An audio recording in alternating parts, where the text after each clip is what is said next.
Maratha reservation पर supreme court की जानिब से रोक लगाए जाने पर मराठा समाज में शदीद बरहमी फैल गई है। सुप्रीम कोर्ट के फैसले के लिए रियासती हुकूमत की अदालत में मौसर नुमाइंदगी नहीं किए जाने का इल्जाम लगाया जा रहा है और हुकूमत पर दबाव बनाने के लिए फिर से एक नई तहरीक शुरू करने की मंसूबाबंदी हो रही है। इसी सिलसिले में नांदेड़ में मराठा समाज के मुख्तलिफ तंजीमों के जिम्मेदारान ने आज एक प्रेस कॉन्फ्रेंस का इनेकाद किया। प्रेस कॉन्फ्रेंस में मराठा समाज के जिम्मेदारों ने सुप्रीम कोर्ट के फैसले पर शदीद बरहमी का इजहार करते हुए इस फैसले के लिए रियासती हुकूमत को मोरूद इल्जाम ठहराया है।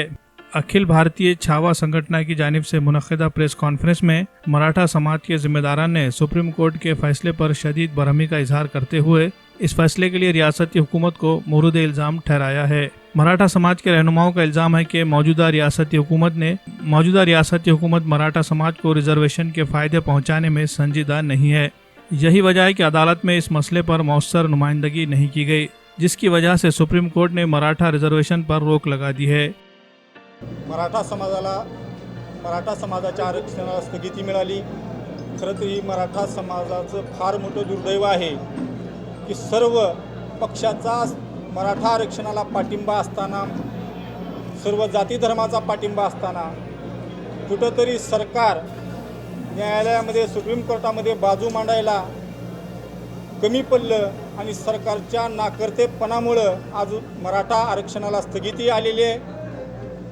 म्हणून राज्य सरकारचा विरोधात येणाऱ्या काळामध्ये खरं तर आज या नांदेडमध्ये मराठवाड्याची बैठक या ठिकाणी आयोजित केलेली आहे। त्या मराठा आरक्षण उपसमितीचे अध्यक्ष या ठिकाणचे अशोकरावजी चव्हाण होते, परंतु त्यांनी सुद्धा खंबीरपणाने त्या ठिकाणी बाजू मांडलेली नाही। त्या ठिकाणचे वकील सुद्धा, आमचा आरोप आहे की वकील असतील, प्रत्येक पक्षातील पुढारी असतील, मराठा समाजाला आरक्षण कसं मिळणार नाही हीच भूमिका प्रत्येकाने घेतलेली आहे। खऱ्या अर्थानं मराठा समाजाचा कुणीही विचार केलेला नाही। केवळ मराठ्यांचा वापर या महाराष्ट्रामध्ये केला जातोय।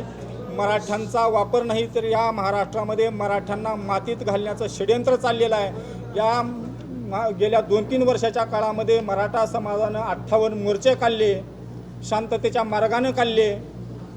कधीही मराठ्यांनी या महाराष्ट्राची शांततेमध्ये मोर्चे काढलेले असताना अनेक समाजाला सोबत घेऊन काढले। कुणाच्याही आरक्षण न मागता, इतर समाजाच्या आरक्षणाला धक्का न लागता स्वतंत्र असं आरक्षण मिळावं ही भूमिका मराठा समाजानं मांडली। परंतु या सरकारनं एकमेकाला, समाजाला, ओबीसीला मराठा समाजाच्या विरोधात भडकावणं, असे समाजामध्ये भांडणं लावण्याचं काम केलं आणि आज मराठा समाजाला जी स्थगिती मिळालेली आहे हे सर्व याला सरकार हे आजचं जबाबदार आहे। आणि या सरकारच्या विरोधामध्ये येणाऱ्या काळामध्ये तीव्र असं आंदोलन अखिल भारतीय छावा संघटनेच्या वतीनं सर्व समाजाला सोबत घेऊन मराठ्यांचा उद्रेक पुढच्या काळामध्ये झाल्याशिवाय राहणार नाही।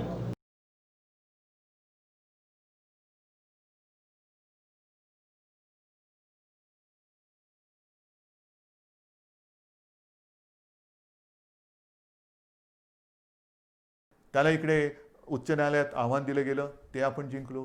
त्याच्यानंतर सर्वोच्च न्यायालयात आव्हान दिलं गेलं, ती लढाई आपण लढतो आहोत। ही लढाई लढताना पहिल्या सरकारने जे वकील दिले त्याच्यात कोणी आपण बदलले नाही। देशातील जे सर्वोत्तम वकील असतील ते आपण त्याच्यात दिलेले आहेत। त्याचबरोबरीने वकील कमी न करता आणखीन त्याच्यात ज्यांनी सूचना दिल्या तेही वकील आपण त्या पॅनलवरती घेतलेले आहेत। बरोबरीने काही संस्था, काही व्यक्ती या केसमध्ये त्याच्यात त्याने इंटरव्हेन केलं, त्यांनी देखील त्यांच्या परीने त्यांच्या पसंतीचे वकील याच्यात दिले। एकूण काय की कुठेही आपण कोर्टामध्ये आर्ग्युमेंट करायला कमी पडलेलो नाही, अजिबात नाही। आपली मागणी सर्वोच्च न्यायालयात काय होती की जसं देशातील इतर राज्यांमध्ये आरक्षणाचा प्रश्न हे प्रलंबित ठेवले गेलेले आहेत, मग लार्जर बेंच समोर म्हणजे 3 का 5 त्यापेक्षा जास्त न्यायाधीशांच्या बेंच समोर जसे इतर राज्यातील आरक्षणाचे प्रश्न हे मांडले जात आहेत तशीच परवानगी आम्हाला मोठ्या बेंच समोर जाण्यासाठी द्या। ही आपली गोष्ट सर्वोच्च न्यायालयाने मानली, नक्कीच मानली, त्याच्याबद्दल मी त्यांना धन्यवाद देतोय। पण ती मानत असताना अनपेक्षितपणे, अनाकलनीय पद्धतीने त्यांनी आपण आरक्षण जे दिलेलं आहे त्याच्या अंमलबजावणीसाठी अंतरिम स्थगिती दिली। इतर राज्यात कुठे दिले का हे उघड आहे, जिथे असेल तिथे असेल, नसेल तिथे नसेल, पण मला नाही वाटत कुठे दिलेली आहे. म्हणजेच काय की हा विषय किचकट असताना हे मानल्यानंतर मोठ्या बेंचसमोर जायला परवानगी दिली गेलेली आहे, पण ती देताना ज्या स्थगितीची गरज नव्हती ती स्थगिती दिली. ह्याच्या विरुद्ध आता संपूर्ण आपण चर्चा करतो. 2 दिवसापूर्वी मी या विषयामध्ये ज्या ज्या संस्था व्यक्ती सहभागी आहेत, अत्यंत पोटतिडकीने काम करतायत, आपली मतं मांडतायत, ह्या केसच्या सुनावणीच्या वेळेला सुद्धा मी स्वतः एक किमान 2-4 वेळा तरी व्हिडिओच्या माध्यमातून अशोकराव चव्हाण असतील, आपले एकनाथ शिंदे आहेत, विजय वडेट्टीवार आहेत, अजितदादा आहेत, बाळासाहेब थोरात आहेत, किती मंत्र्यांची नावं घ्यायची, जयंतराव पाटील आहेत, ह्या दिलीपराव वळसे पाटील आहेत, ह्या सगळ्यांसमवेत आम्ही या व्यक्तींशी, संस्थांशी आणि ज्येष्ठ विधितज्ञांची चर्चा करत करत करत आपल्याला काय बोललं पाहिजे, कसं बोललं पाहिजे हे ठरवत तिथे आपण कोर्टासमोर आपण बाजू मांडली. तरी हा निकाल आला. आता सुद्धा 2 दिवसापूर्वी आपण ही बैठक घेतली. काल सुद्धा अशोकरावांनी आणि इतर मंत्र्यांनी, ज्येष्ठ विधी तज्ज्ञ जे आहेत, मुकुल रोहतगी आहेत, आणखीन सगळे आपले वकील आहेत, त्यांच्यासोबत एक व्हिडिओ कॉन्फरन्स केली.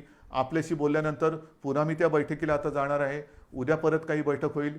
एकूण काय की सर्वांची मतं लक्षात घेऊन पुढे काय करायचं, जोपर्यंत ह्याचा निकाल लागत नाही तोपर्यंत आपण पुढचं पुन्हा कोर्टात तर जाणार आहोत, पण ते जाताना नेमकं काय गाऱ्हाणं मांडायचं, कोणासमोर मांडायचं, कसं मांडायचं. अगदी विरोधी पक्ष नेत्यांना सुद्धा मी आपल्यासमोर येण्यापूर्वी फोनवरती बोललेलं आहे. ते बिहारमध्ये आहेत आत्ता. परवाच्या बैठकीला ते येऊ शकले नाही कारण ते बिहारला गेले होते. आणि त्यांनी मला सांगितलं की कोणतेही राजकारण न करता उद्धवजी आम्ही या समाजाच्या मागणीसाठी सरकारसोबत आहोत. तर मला मराठा समाजाच्या माता भगिनींना आणि बांधवांना एक विनंती करायची आहे. तुमच्या भावना आणि आमच्या भावना वेगळ्या नाहीत. अन्यायाविरुद्ध लढा, आंदोलनं जरूर करा, काही हरकत नाही. पण केव्हा, जर सरकार देत नसेल तेव्हा. इथे तर सरकार आपलं आहे, सरकारने निर्णय घेतलेला आहे.